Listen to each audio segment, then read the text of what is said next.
7 words. That was all it took for General Bernard Montgomery to deliver what British and American officers alike would later call the most devastating assessment of Allied cooperation recorded in the North African campaign. And those 7 words would be repeated in military classrooms for the next 50 years. The date was November the 14th, 1942. The place was a cramped briefing room in Algiers, where the Mediterranean heat pressed against sandbagged windows, and the smell of aviation fuel drifted up from the harbor below. Lieutenant Colonel James Whitfield of the British Army had been attached as liaison officer to the United States Army's Second Corps for exactly 6 days, since the last transports of Operation Torch had finished unloading their cargo along the Algerian coast. He had arrived with a curious kind of double vision, at once proud of what his own countrymen had endured for 3 years, and quietly startled by the confidence of the Americans he now found himself among. Men whose nation had just landed 107,000 troops across 3 separate beachheads, the largest amphibious assault in military history to that point. He had arrived believing, or at least hoping, that American industrial power might finally tip a war that had ground the British Army down to something lean and wary. He had not yet understood how long the education still ahead of everyone in that room would take. The briefing had begun routinely enough. 8th Army staff officers on temporary attachment to Allied Force Headquarters were presenting an assessment of German defensive positions along the Tunisian highlands, working methodically through intelligence estimates that had been refined across 3 years of desert fighting. Whitfield noticed something about their maps that the Americans in the room did not seem to register. The British maps were worn soft at the folds, annotated in 3 or 4 colors of ink, laid down at different times by different hands. Certain sections reinforced with strips of tape, where fingertips had traced the same route so many times that the paper had begun to give way. The American maps, fresh from printing plants in Washington, were crisp, clean, and entirely theoretical. The kind of maps that had never been folded inside a map case that had also carried sand, rations, and the smell of cordite. When an American liaison officer suggested, almost as an aside, that superior American firepower could simply blast a path through the Kasserine defenses whenever the moment came, the room went quiet, in a way Whitfield recognized from years of watching senior officers absorb a remark they intended to remember. Montgomery, who had been standing near the window, watching French merchant vessels unload supplies in the harbor, turned slowly. His thin frame seemed, in that instant, to occupy more of the room than physics ought to have allowed. What happened next would become the subject of after-action notes, private letters, and years later, 3 separate memoirs, each remembering the moment slightly differently.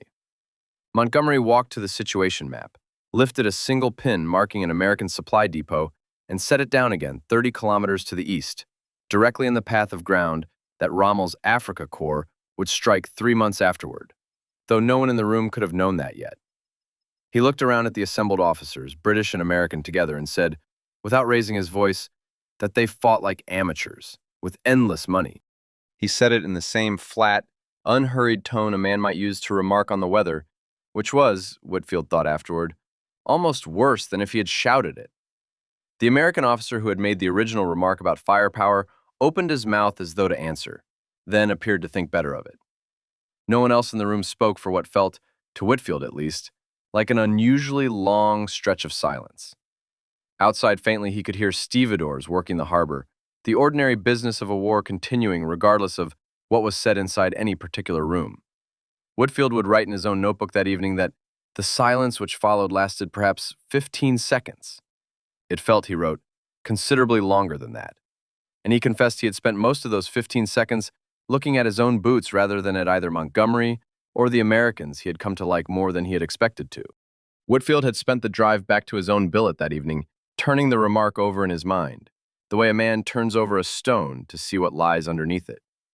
He had expected, if anything, some polite British condescension delivered with a thin smile, the sort of remark officers exchanged in messes and forgot by morning. What he had heard instead was something closer to a diagnosis, delivered without any real heat, by a man who did not appear to care very much whether it was well received. That, more than the words themselves, was what stayed with him afterward. Montgomery had not been angry when he said it. He had simply been stating, as he understood matters, a fact, and facts, in Whitfield's experience of the man, tended to interest Montgomery a great deal more than feelings did. The criticism stung precisely because it contained a kernel of truth that American military planners were only beginning to confront, and that British officers like Whitfield had absorbed the hard way. The United States had entered the war with the largest industrial economy on Earth, the capacity to build tens of thousands of aircraft a year, and a doctrine developed almost entirely through theoretical exercises at staff colleges far from any battlefield. The British, by contrast, had spent 3 years learning the brutal arithmetic of modern war through catastrophe at Dunkirk, desperate improvisation across the Western Desert, and grinding attrition from Norway to Singapore. Whitfield himself had been at Dunkirk as a young captain, had watched a battalion he knew well cease to exist as an organized force within an afternoon, and he carried that knowledge into every room he entered afterward, whether anyone asked him to or not. The contrast in approach was visible in the smallest details, if one knew where to look, and Whitfield had spent 6 days looking. American units arrived in North Africa with pristine equipment, standardized procedures, and the particular confidence of a nation that had never yet lost a major war. British units arrived with equipment that had been repaired, modified, and improvised upon through 39 months of continuous contact with an enemy who punished carelessness quickly and completely. The British confidence, where it existed at all, was of an altogether different character, the grim assurance of men who knew precisely what failure looked like from the inside, and had built systems whose entire purpose was to prevent its repetition. But what Whitfield did not yet fully grasp, standing in that briefing room with his notebook closed in his hand, what almost no one in the Allied camp would grasp until the disaster at Kasserine Pass made the lesson impossible to avoid, was that Montgomery's remark went deeper than a judgment on tactical competence. It struck at something closer to a disagreement about the very nature of how modern wars are won. The American approach, refined through decades of peacetime planning untroubled by actual defeat, assumed that superior resources would inevitably produce superior outcomes. More tanks meant more victories. More artillery meant faster advances. More aircraft meant control of the sky, and control of the sky meant everything that followed from it. The mathematics seemed unassailable on paper. American factories were already producing in a single month more military equipment than Germany could manufacture in a full quarter. The sheer weight of material, American planners believed, would eventually crush whatever resistance the Axis powers could organize against it. Montgomery had spent 3 years watching that particular theory fail, and Whitfield had watched it fail alongside him. He had watched the British Army arrive in France in 1940 with equipment that matched or exceeded German capability on paper, and he had watched that army all but destroyed within 6 weeks. He had watched successive commanders in North Africa throw superior numbers against Rommel's Africa Corps and win nothing but longer casualty lists for their trouble. He had watched the Royal Navy lose capital ships to forces that ought to have been overwhelmed by British firepower and were not.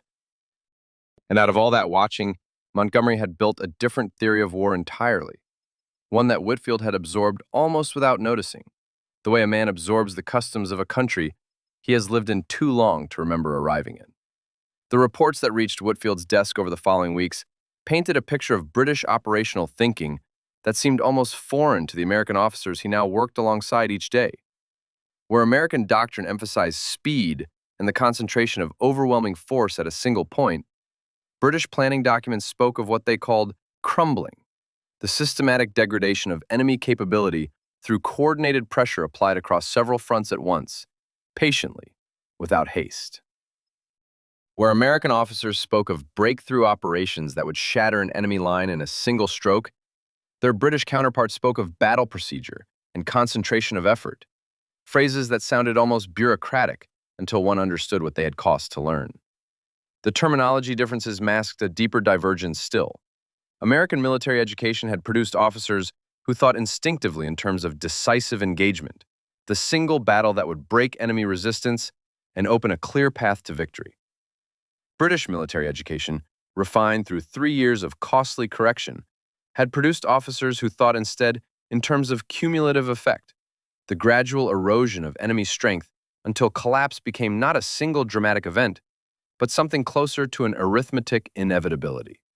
Neither philosophy was inherently superior to the other in the abstract, but one of them had been tested directly against the Wehrmacht at length, and one of them had not, and Whitfield understood by now which was which. Whitfield's first real indication that Montgomery's assessment might be something more than British condescension came in early December when intelligence summaries began landing on the desks he shared with American staff officers, describing German defensive preparations that bore almost no resemblance to American planning assumptions. The Wehrmacht was not arranging its forces to absorb and resist a direct frontal assault, as the American plans seemed to expect. It was positioning its units instead to exploit precisely the kind of aggressive, uncoordinated advance that American doctrine still favored. Rommel, it began to seem, had read the American training manuals with some care. He found them useful. Whitfield spent several evenings that December working through captured German documents alongside an intelligence officer named Perrin, a quiet, meticulous man who had spent most of 1941 cataloging German tank recognition markings and had developed, in the process, something close to an instinct for how German commanders thought under pressure. Perrin's assessment, delivered over cigarettes in a tent that never seemed to warm up properly after dark, was blunt in a way that only a very tired man can afford to be blunt. The Germans, he said, would let the Americans advance exactly as far as their own doctrine told them to advance, and then they would do to the flanks what they had done to the British at Gazala 8 months earlier, only faster, because the Americans had not yet learned to expect it. Whitfield wrote this down almost verbatim and sent a summary up the chain, uncertain whether anyone above him would read it in time to matter. The 8th Army officers attached alongside Whitfield had been warning of this for weeks, drawing on a detailed and hard-won picture of German defensive philosophy built through years of direct contact, a picture that emphasized the Wehrmacht's marked preference for mobile defense over static resistance. German commanders did not simply sit and wait to be attacked. They observed, identified weakness with patience, and then counterattacked with a precision that punished exactly the kind of overextension American plans invited. American forces, organized and trained for a very different sort of war, were about to provide precisely the weaknesses that German doctrine had been built to exploit.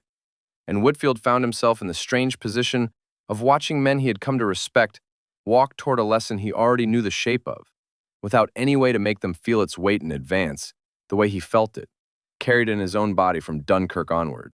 He tried, on more than one occasion that January, to say something useful to the American officers he worked alongside, without appearing to lecture men who outranked him, or to trade on experience in a way that would simply be resented. It was a delicate business. He settled, in the end, on a habit of asking questions rather than offering advice outright. Asking a battalion commander, for instance, what his plan was if the radio net failed during an advance, or asking a young captain what his men were meant to do if their own artillery support was still registering targets when the infantry needed to move. Some officers found these questions useful and said so. Others, understandably enough, given how little time any of them had, found them faintly irritating, coming as they did from a British officer 6 days off the boat himself, who had no formal authority over anyone he was questioning. Whitfield did not blame them for this reaction.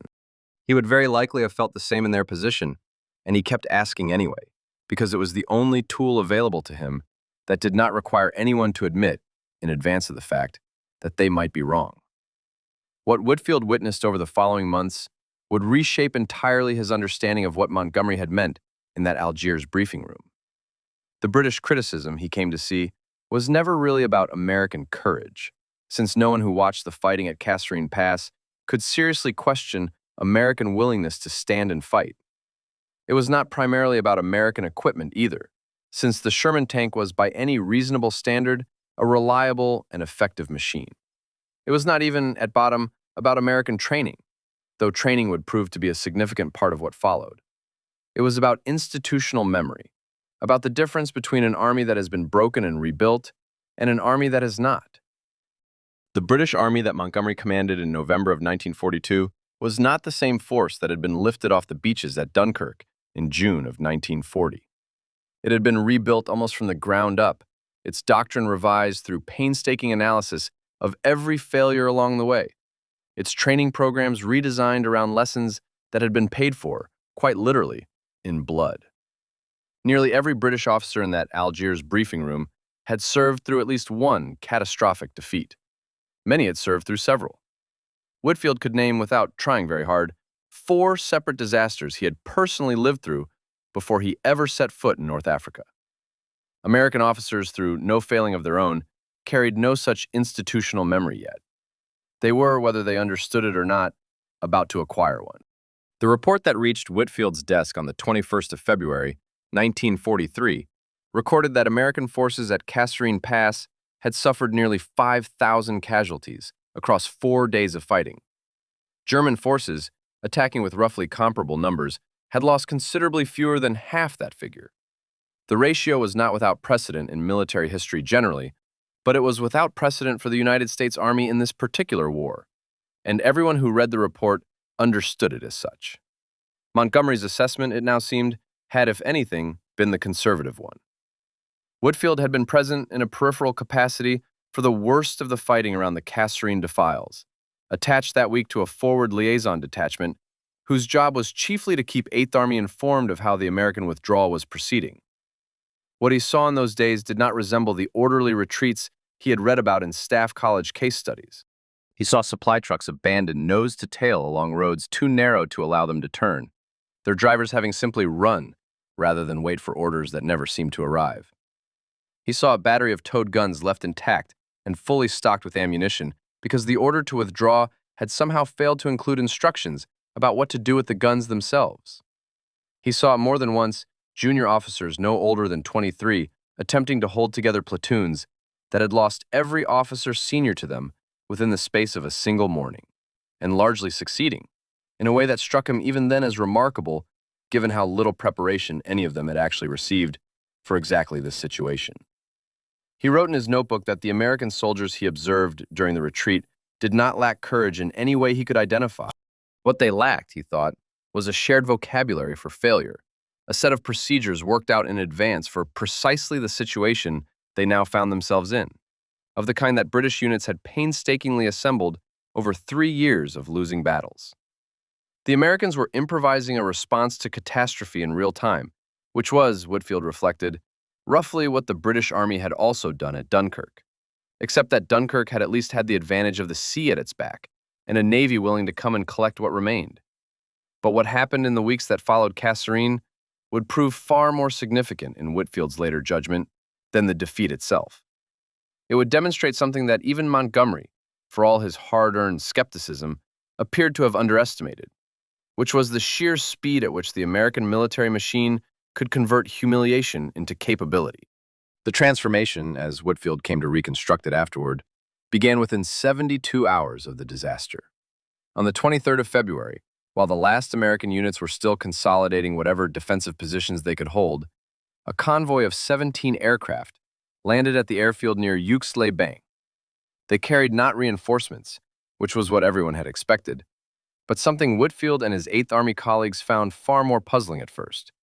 A team of some 64 officers whose sole assignment was to document, in exhaustive and unsparing detail, exactly what had gone wrong.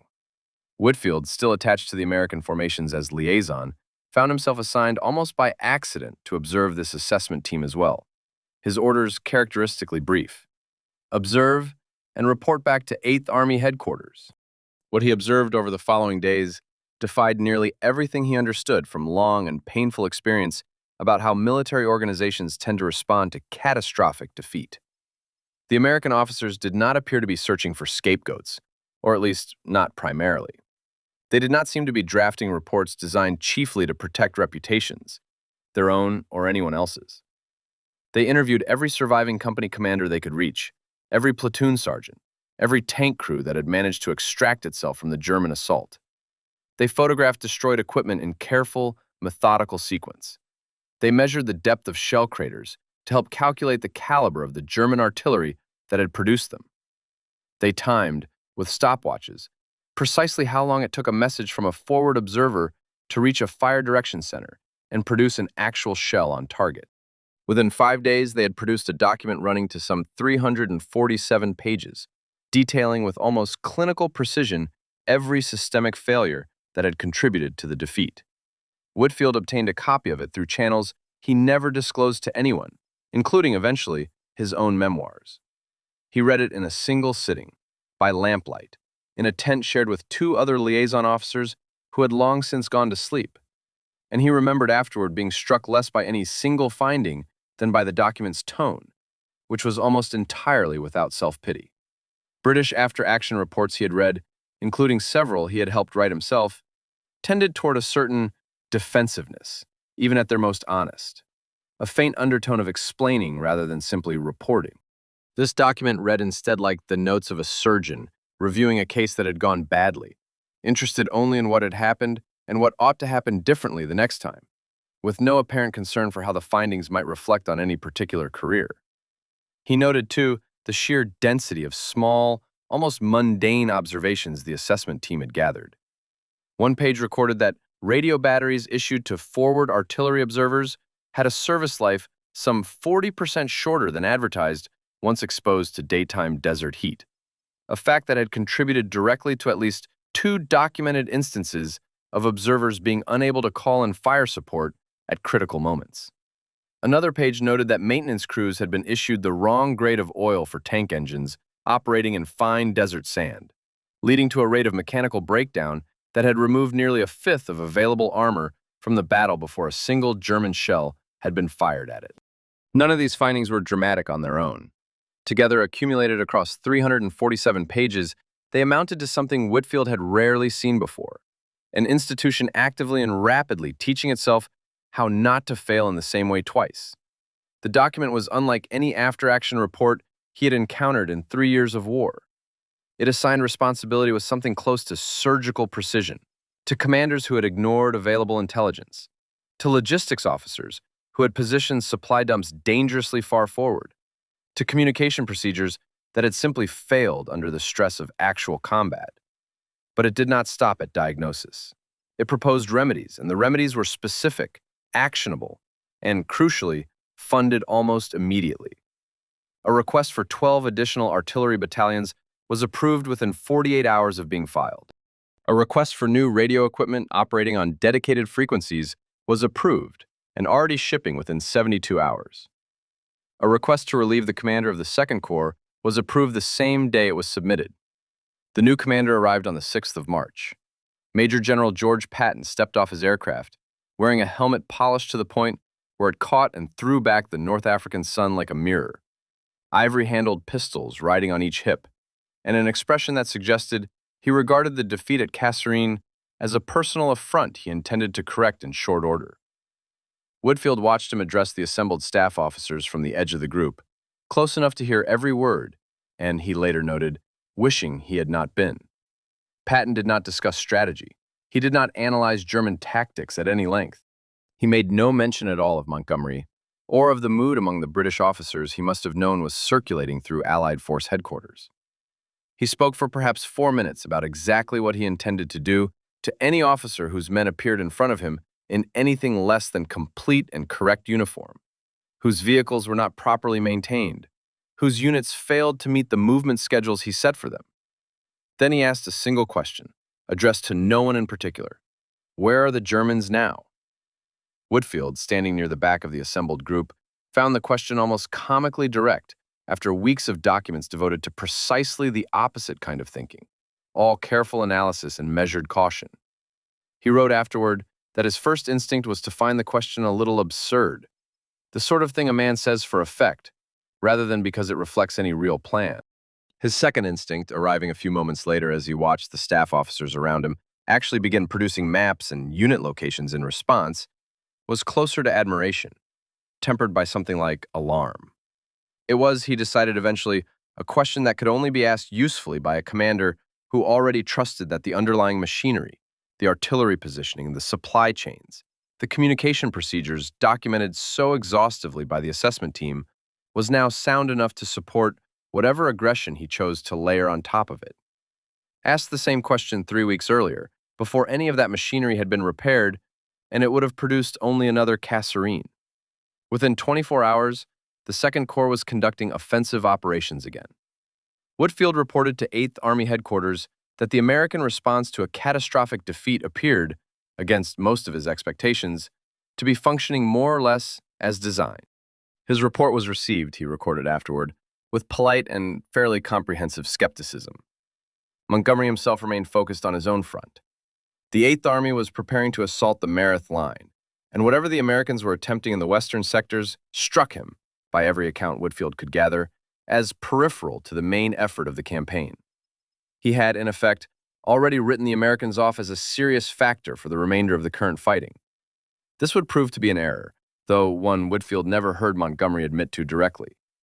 On the 17th of March, while the Eighth Army prepared its frontal assault on Meredith, American forces under Patton launched an offensive toward Gafsa.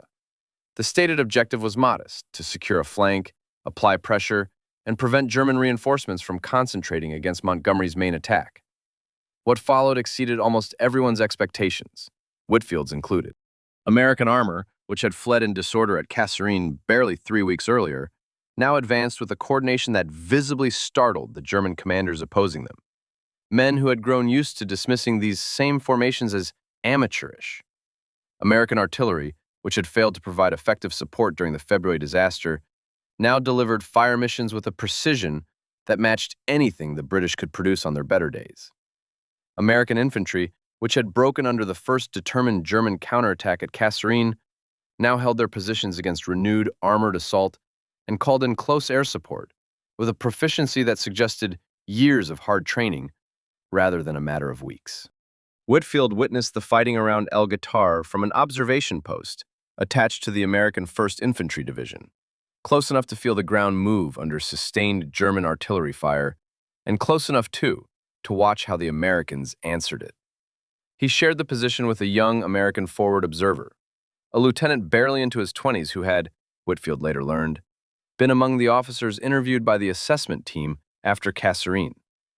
The lieutenant worked with a calm, almost mechanical precision that Whitfield found himself comparing without quite meaning to the same officer's conduct 3 weeks earlier, which he had also observed, and which had been considerably less composed.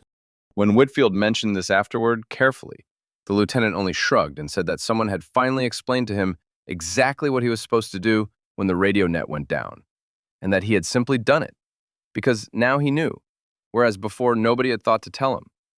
The Germans launched a determined counterattack with their 10th Panzer Division on the 23rd of March, exactly 1 month to the day after Kasserine. They appeared to expect the same result as before. They had, after all, routed these same American formations with something close to contempt just weeks earlier. The American line did not break this time. For 11 hours, 1st Division artillery fired at a rate that would have exhausted British ammunition reserves in roughly half the time. When one battery ran low, another took up the fire. When that battery in turn needed resupply, trucks arrived from dumps that had been repositioned specifically because of lessons drawn from Kasserine. When German tanks succeeded in penetrating the forward positions, American tank destroyers engaged them from prepared ground that had been selected in advance precisely because the assessment team had documented, page by page, exactly how the Germans had exploited American deployments back in February. By nightfall, the 10th Panzer Division had lost 32 tanks. The Americans had lost, by comparison, roughly 1 infantry battalion's worth of casualties. Whitfield walked the forward positions the next morning with a Graves registration officer, whose job it was to begin the grim accounting of exactly what the previous day had cost. And he found himself, not for the first time in the war, struck by the particular silence that settles over a battlefield the morning after a defended position holds rather than breaks. It was a different silence, he thought, from the one that follows a retreat, quieter in some ways and louder in others. Burned-out German tanks sat at odd angles along the approach routes, several of them close enough to the American lines that he could make out individual bullet strikes across their hulls, where infantrymen had apparently kept firing at armor with rifles. Futile in any technical sense, but perhaps not entirely futile in the sense that mattered most in the moment.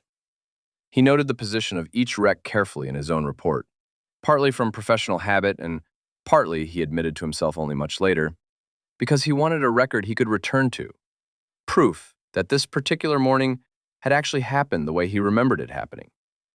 Whitfield's own report reached 8th Army headquarters the following morning. Montgomery, he was told, read it without any recorded comment at all. But something in Montgomery's manner shifted, gradually and without any public acknowledgement, over the weeks that followed. The casual dismissals grew less frequent in the briefings Whitfield still attended. The jokes about American martial qualities disappeared almost entirely from the conversations he overheard. When planning for the invasion of Sicily began in April, Montgomery no longer spoke of the Americans as a liability to be managed carefully around, but increasingly as a force to be coordinated with on something closer to equal terms. He never once acknowledged in Whitfield's hearing what exactly had changed his assessment or when. It was the speed of it that Whitfield kept returning to in his own thinking long after the campaign in Tunisia had ended. Not the money, though the Americans certainly had that in quantities that still struck him as faintly obscene. Not the equipment either, though it arrived in volumes that seemed to defy the ordinary economics of war. It was the speed at which failure was identified, analyzed, corrected, and returned to the field as an actual solution, tested under fire within a matter of weeks rather than years. The British Army had been fighting, by that point, for close to 4 years. It had learned its hardest lessons in France, in Norway, in Greece, in Crete, in the long attrition of the Western Desert. Each of those lessons had cost blood and time in roughly equal measure. Each adaptation had taken months, sometimes longer, to filter properly through the whole system, down to the men who actually had to apply it under fire. The Americans, Whitfield came to believe, had compressed that same process into a matter of weeks. Whitfield spent the weeks after El Guitar trying, without much success, to explain to colleagues back at 8th Army headquarters exactly what he thought he had witnessed. Most of them, he found, were prepared to accept that the Americans had fought well at El Guitar without accepting that anything fundamental had actually changed about how the American army operated. It was easier, he came to understand, to treat the victory as an isolated result, a matter of Patton's personality and a fortunate defensive position, than to accept the more unsettling possibility that an entire army had meaningfully altered its own behavior within the span of a single month. Whitfield did not entirely blame them for this. He had needed to see it himself, at close range, before he believed it either. By the time Tunisia fell in May of 1943, the American Second Corps was operating with an efficiency that would have been almost unrecognizable to the same units that had fled Kasserine Pass in February. They had not, in any meaningful sense, become a different army. They had simply become, at last, what their resources had always promised they might: a force capable of converting failure into capability, faster than any military organization Whitfield had personally observed in 4 years of war. Montgomery never revised his verdict in public, not really, not even years afterward. In his memoirs published long after the war had ended, he would still refer to American tactical shortcomings in the early North African fighting. He would still note, in his own careful way, their sometimes wasteful methods, their reliance on material superiority over refined tactical skill, their occasional preference for solutions a British officer would have found inelegant. But he would also concede, in passages that required a careful and somewhat generous reading to fully appreciate, that the final result had, in the end, proved entirely acceptable. Whitfield left the liaison posting in June of 1943. He returned to a staff position with 8th Army headquarters, and from there transferred eventually to planning duties for the Italian campaign. He never again served directly alongside American units for the remainder of the war. Years later, at a regimental dinner in Hampshire, a much younger officer asked him, over the port, what the Americans had actually been like in North Africa, back at the beginning. Everyone at the table had heard some version of Montgomery's famous line by then. Everyone knew the old jokes about amateurs with endless money. The young officer, sincere enough in his curiosity, wanted to know whether it had really been true. Whitfield considered the question for what felt to him, and probably to the young man across the table, like an unusually long moment. He thought about the convoy landing at Aix-les-Bains, about the 64 officers who had come not to fight but to learn, methodically and without vanity. He thought about the 347 pages that had dissected a disaster with something close to the precision of a medical post-mortem. He thought about the trucks that had arrived exactly when they were needed weeks later, because someone had bothered to record, in painstaking detail, exactly when and why they had failed to arrive the first time. He thought about Montgomery standing at that window in Algiers, watching French ships unload in the harbor, delivering a verdict that officers all around the room had quietly written down and eventually sent home in their letters. He opened his mouth, meaning to explain all of it properly. Nothing that came out captured it, not really, and he knew it even as he was saying it. The young officer waited politely for him to go on. Whitfield finally shook his head and reached instead for his glass. Some things, he had come to believe, simply could not be reduced to conversation over dinner. Some things required having actually been there, having watched it unfold in real time, having understood, in some way that resisted tidy explanation afterward, that you were witnessing something that did not fit comfortably into any of the categories you had been trained to use.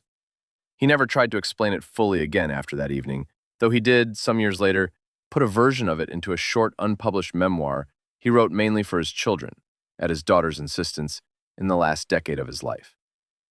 He wrote there that the strangest part of the whole business was not the defeat at Kasserine, which he had half expected given everything he already knew about untested armies meeting Rommel for the first time, nor even the recovery, remarkable as it was. The strangest part, he wrote, was how little anyone on the American side seemed to want to talk about the defeat itself once the recovery was underway. It was not that they were ashamed of it exactly, or trying to hide it. It was more that they appeared to regard Kasserine as a closed matter almost the moment the report was filed, a problem that had been identified and corrected, and therefore no longer worth dwelling on. Whitfield found this attitude almost bewildering at the time.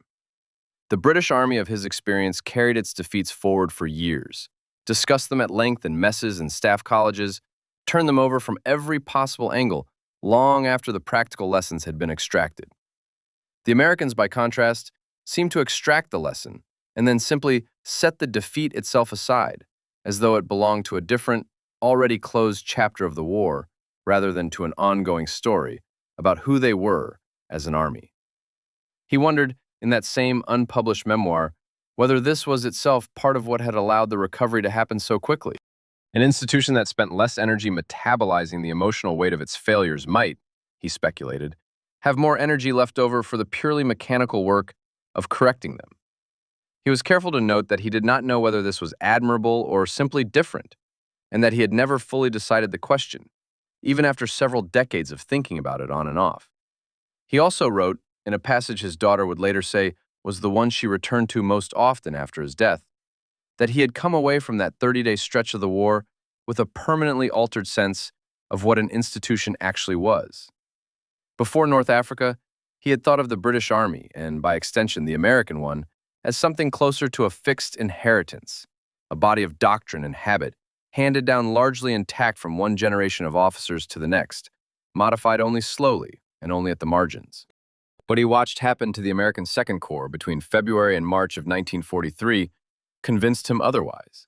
An army, he came to believe, was not a fixed inheritance at all, but something closer to a living argument with itself, capable in principle of being rewritten almost entirely within the span of a single month, provided the will to look honestly at its own failure existed somewhere near the top of it. He considered this, on balance, one of the more useful things the war had taught him, though he was careful to add that it had also taught him how rare that particular kind of institutional honesty actually was in his experience, both before the war and after it. His wife asked him once, quite late in their long marriage, what exactly he thought about on the particular evenings when he grew unusually quiet. She had noticed over the years that it tended to happen most often sometime around late February, though she had never consciously connected the timing to anything in particular, and he had certainly never pointed it out to her. He told her only that he was thinking about the war, which was true enough as far as it went. She accepted this answer as the wives of that generation had generally learned to accept incomplete answers about the things their husbands had seen and did not especially want to describe in full.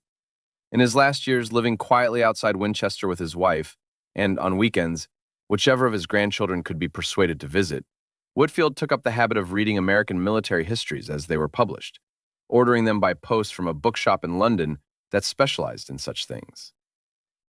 His wife noted, without ever quite saying so directly, that he read these books differently from the way he read anything else, more slowly, often returning to particular pages more than once, occasionally setting a volume down for an entire evening after reading only a chapter. She assumed, correctly as it happened, that he was checking each new account against his own memory of events, looking for the moment, the transition, the thing he himself had never managed to put into words, to see whether some historian, working from documents in distance rather than from having actually stood in a tent at Aix-les-Bains, reading 347 pages by lamplight, had managed to capture it where he had not. None of them ever quite did, in his judgment, though several came close enough that he kept their books on a shelf by themselves, separate from the rest of his library, in an order that made sense only to him. He died in 1978, having never quite found the words for what he had personally witnessed. Amateurs who had learned to correct themselves faster than seasoned professionals could adapt to the correction. Resources that had bought not merely equipment, but something closer to the capacity for transformation itself. The verdict Montgomery delivered that afternoon in Algiers had been, by any fair measure, entirely accurate at the moment he delivered it. It had simply failed to account for what amateurs with nearly endless resources might become once they made a deliberate decision to stop behaving like amateurs. The assessment team had landed at Aix-les-Bains on the 23rd of February. By the 23rd of March, the same army that had been broken at Kasserine held its ground against the very division that had broken it the first time. 1 month, almost to the day. That was the number Whitfield never quite managed to explain properly. Not at regimental dinners, not to his own wife across 30 years of marriage, not to anyone who ever thought to ask him what the Americans had really been like, back at the very beginning, before anyone yet understood what they would become. 1 month.